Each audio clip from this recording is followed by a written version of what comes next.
محترم ناظرین، الاخبار media YouTube channel پر آپ تمام کا استقبال ہے، خیر مقدم ہے۔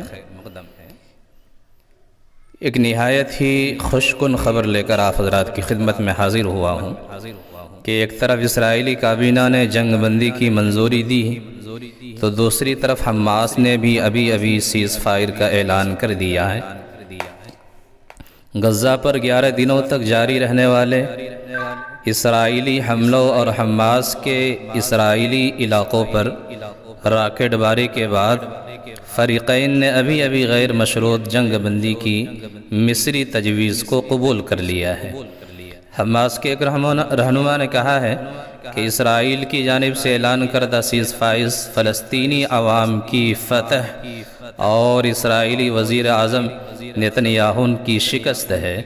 ایک اور رہنما کے مطابق جنگ بندی کے اعلان کے باوجود حماس کے کارکن چوکنا اور مستعد رہیں گے جب تک کہ جنگ بندی کے معاہدے کی تفصیلات حتمی شکل اختیار نہیں کر لیتے۔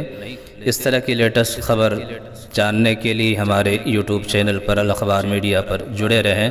انشاءاللہ پھر سے ملاقات ہوگی۔ فقط والسلام۔ السلام علیکم ورحمۃ اللہ۔